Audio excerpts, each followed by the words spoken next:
Good morning, y'all. I know there ain't nobody in here yet, but for anybody that's gonna watch it later. So I'm in New Mexico at the Flying J off of the 40. I'm just about to get going and the CB radio started blowing up that there's a wreck up ahead on westbound where I'm headed. So instead of getting on the freeway and getting stuck, I'm going to take a little detour.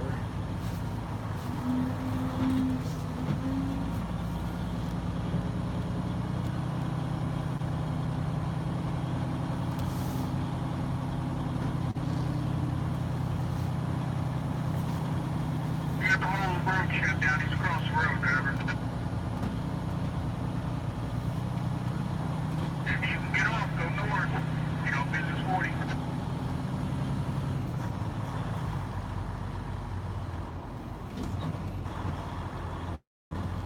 Come on, dude, what are you doing? So jam-packed in here, I ain't nowhere to go.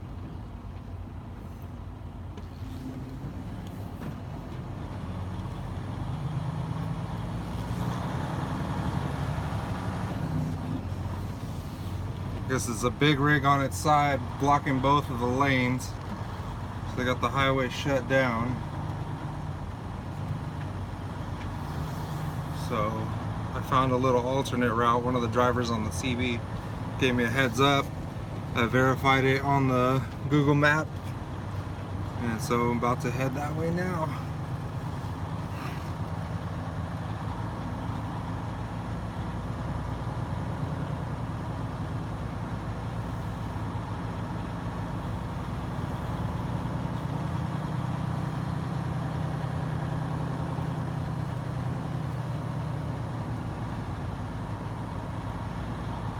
They got the highway shut down, so all these trucks are pulling in here. And they got nowhere to park. Yeah, dipshit. Come on, man. What are you doing? Today, Junior?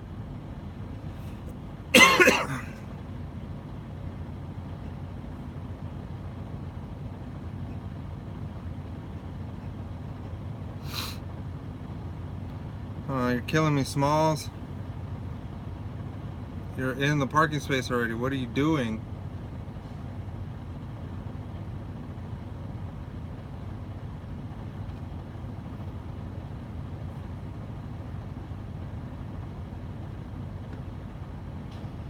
Really, dude?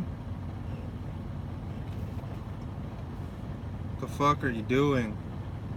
Excuse my language.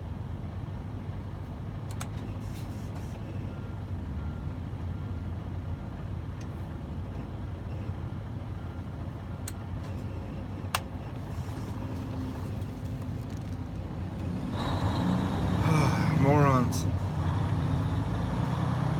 I'm betting he got his CDL in a Cracker Jack box.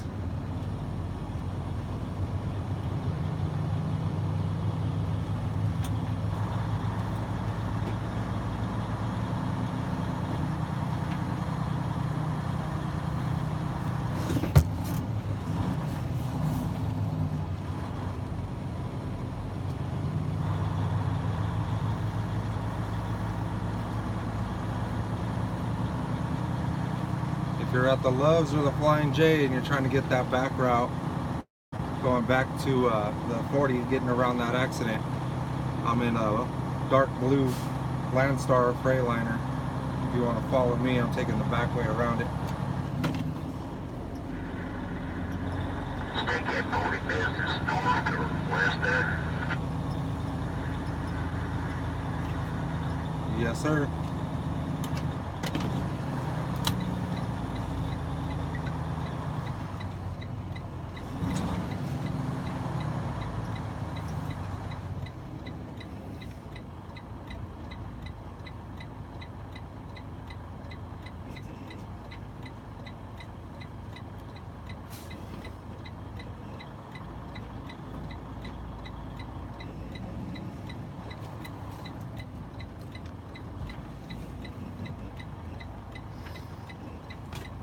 Come on, Belle, what are you doing?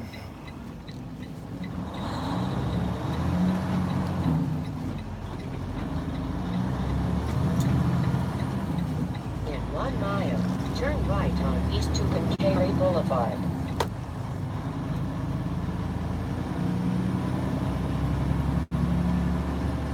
All these trucks trying to avoid that wreck because they can't get through.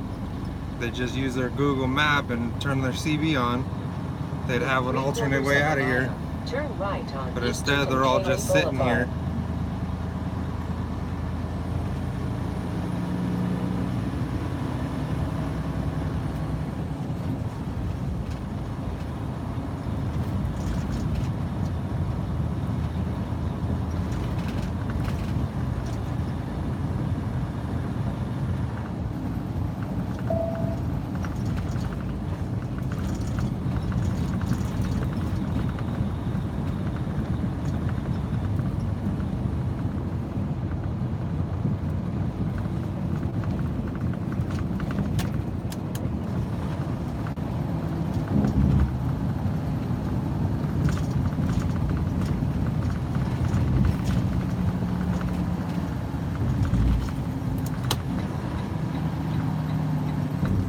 Turn right at the traffic light.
In 1 mile, turn left on South 1st Street.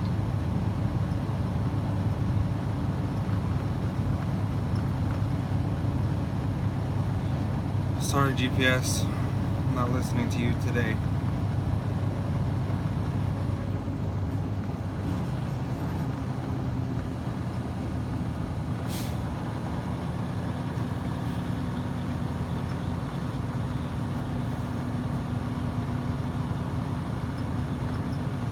A lot of hotels and motels up and down this road here. It's such a small town. Oh, that's badass right there. Those 50s looking setup they got there. In 1/2 mile, turn left on South 1st Street.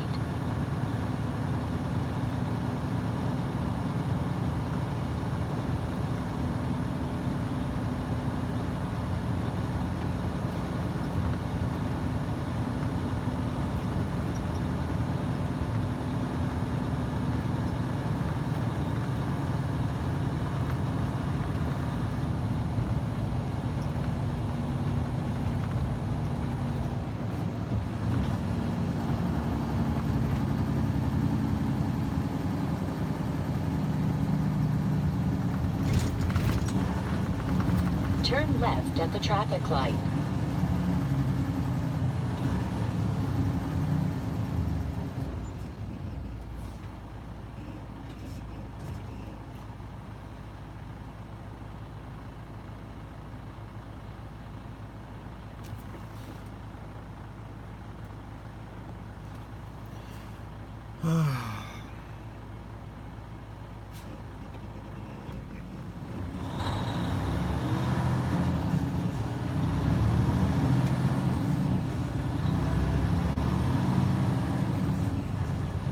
Nice little town.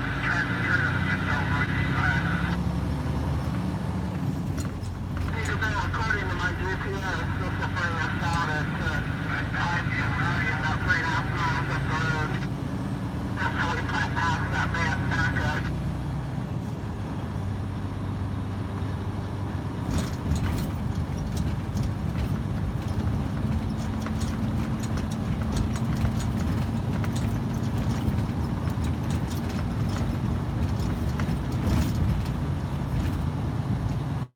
just took the I-40 business loop and I just bypassed the whole accident.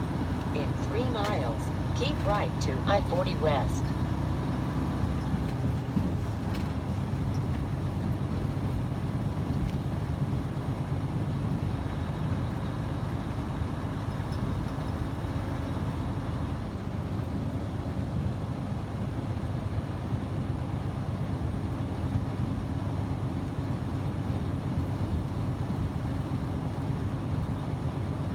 Nice black Pete on the side over here. Matching black trailer. Beautiful. That's my goal. Build my fleet.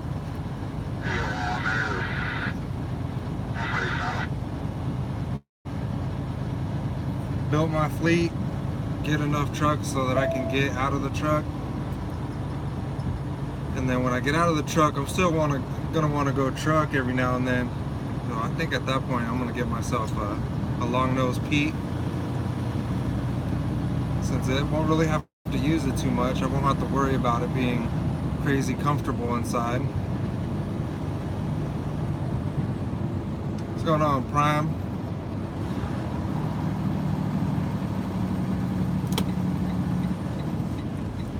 Come on in, FedEx.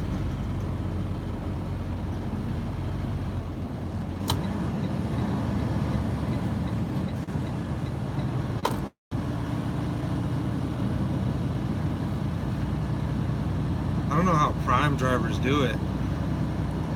They govern their trucks at like 60, even not for the owner operators. Like, that don't make no damn sense to me. I'd be passing Prime drivers all day long on the highway. Have my cruise control set at like 65, 70. Trying to save some fuel, not really in that much of a hurry. And I'm just blowing the doors off of these Prime owner operators. I don't get it. So owner-operator, why would you allow a company to regulate you like that? Especially like when you're in a state like Texas, you got a 75 mile per hour speed limit, you're stuck doing 60, that sucks.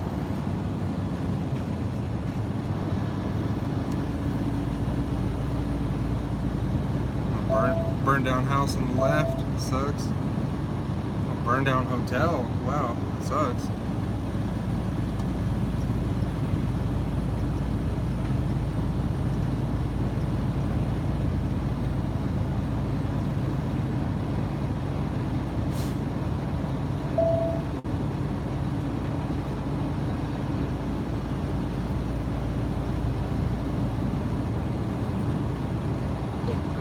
Of a mile, be in the right lane, then keep right to I-40 West.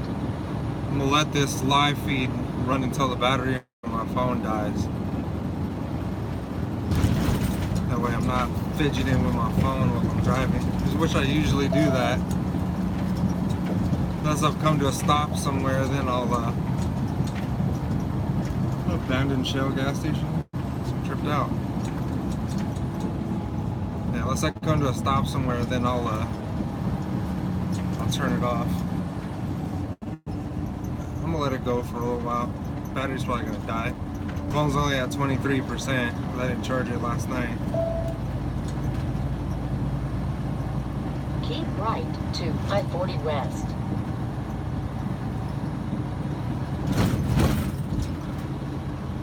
Alright, hopping back on the 40. Looks like I got around that wreck.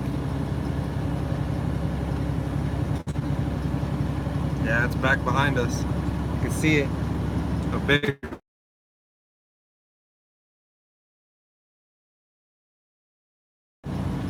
westbound 40. If you get to that Loves and that Flying J, take the business 40 and get all the way around that accident so you're not stuck behind it.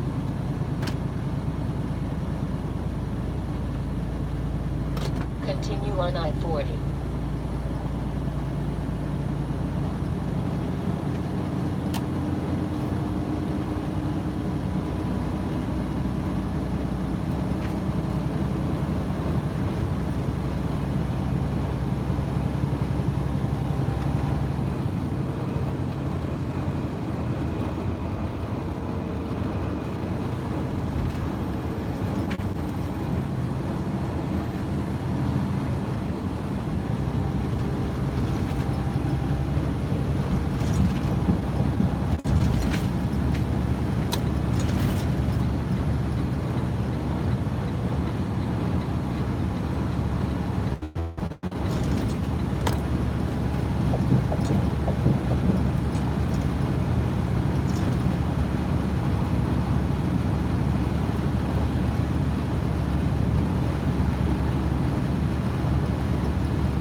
headed to Salt Lake City.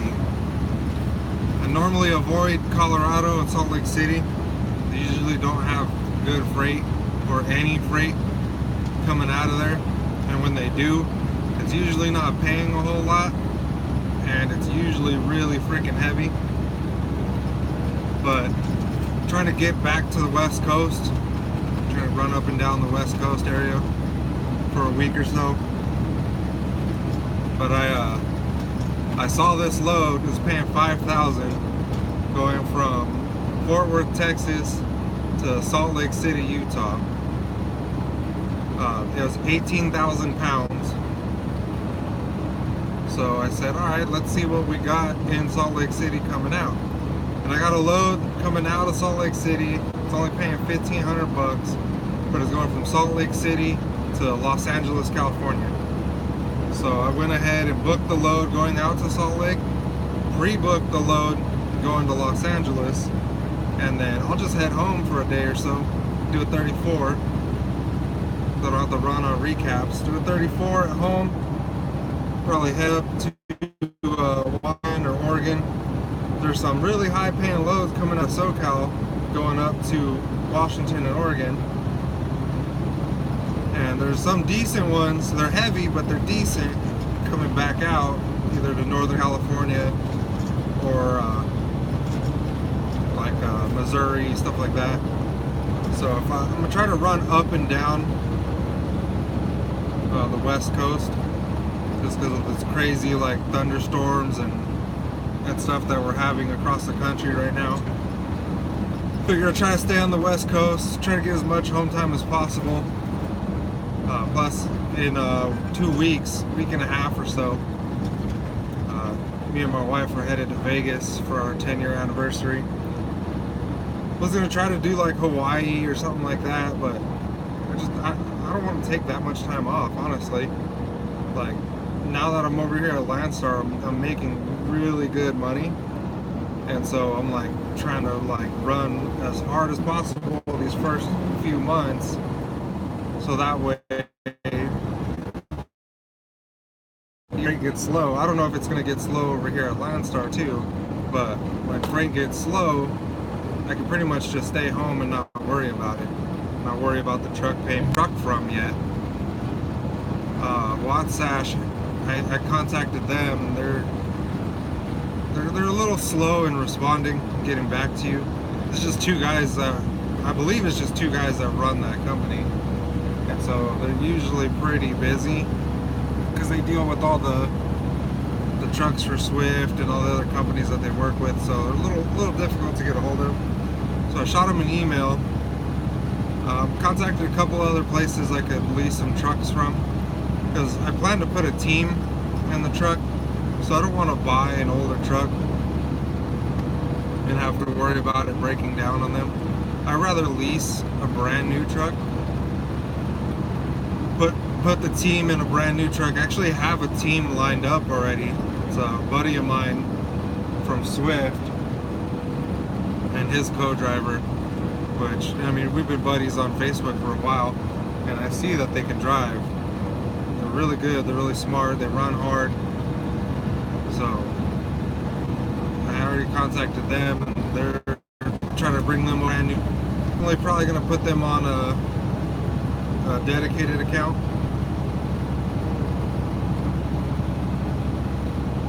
Yeah, but I don't want to buy a used truck, because if I throw a team in it and they're going to run the shit out of it, I don't want to have to worry about it breaking down and causing them downtime. Because unlike these mega carriers and these other companies, like I'm not really trying to become a millionaire. I'm just trying to have, you know, a steady income company, you know, a company that's steadily flowing income, you know, so that expenses are covered, drivers are happy. I'm not too concerned about being rich. You know, just something I could pass down to my kids when I die, and they could figure out what they want to do with it. How you doing today? You make it to Lancaster already, CB?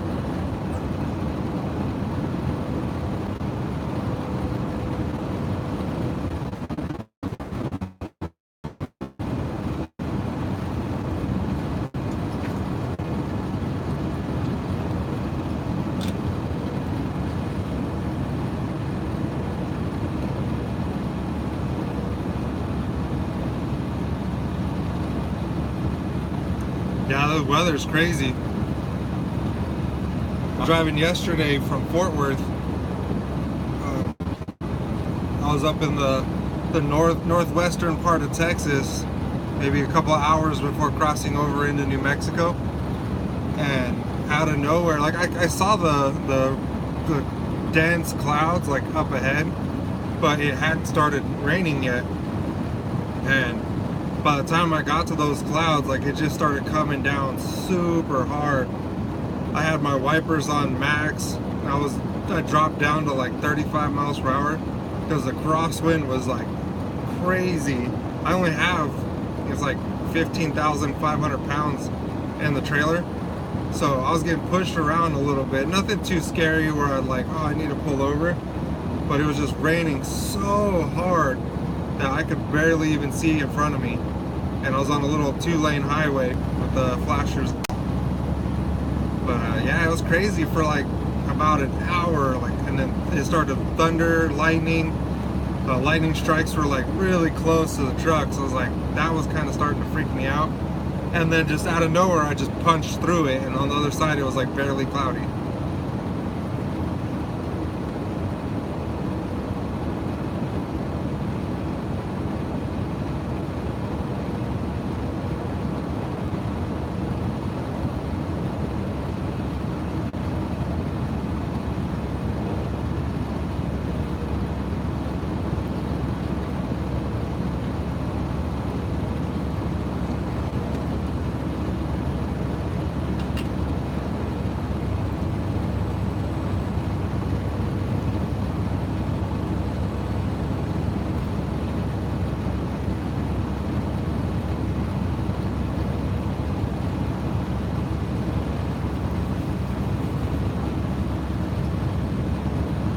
I'm gonna make a video once I get to Salt Lake City.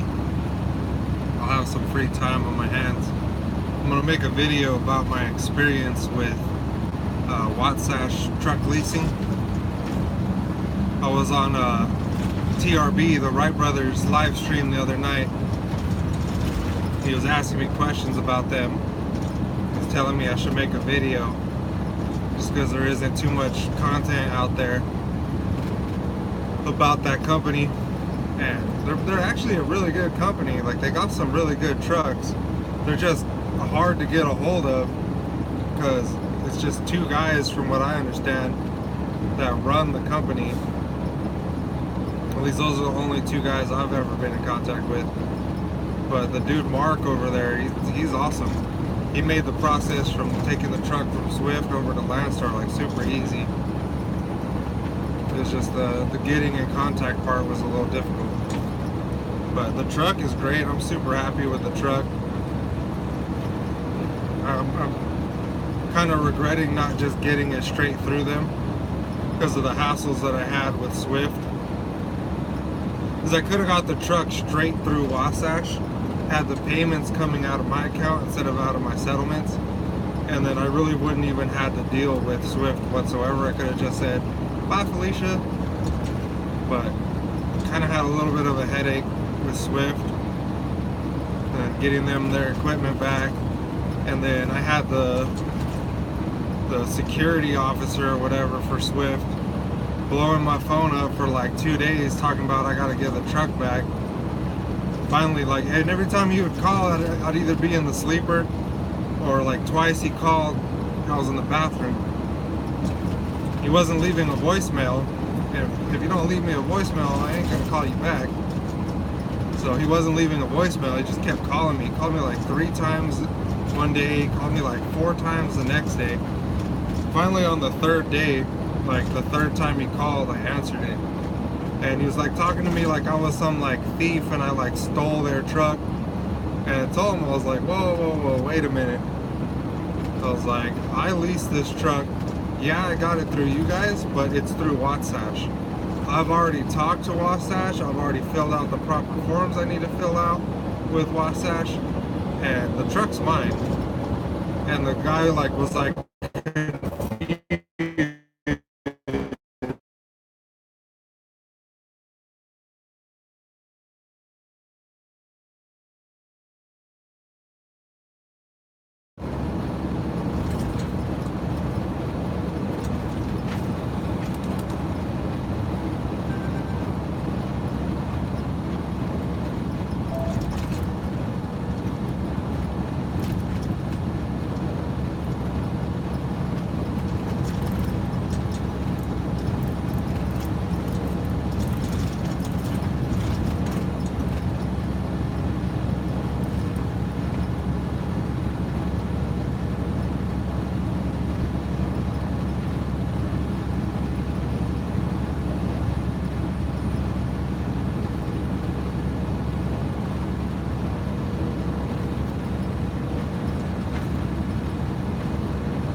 down to 65. Don't want to end up on my side like that truck back there.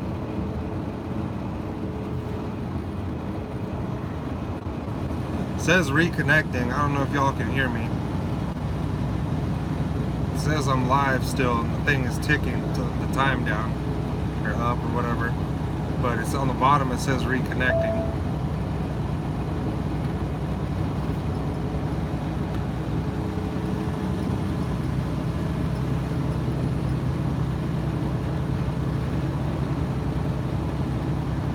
Might just not have any signal.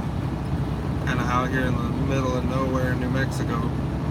How the hell do you lose an entire wheel and freaking tire and not know it? The straight rim and tire. The tire is completely full of air, just sitting on the side of the road back there.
Super sleeper.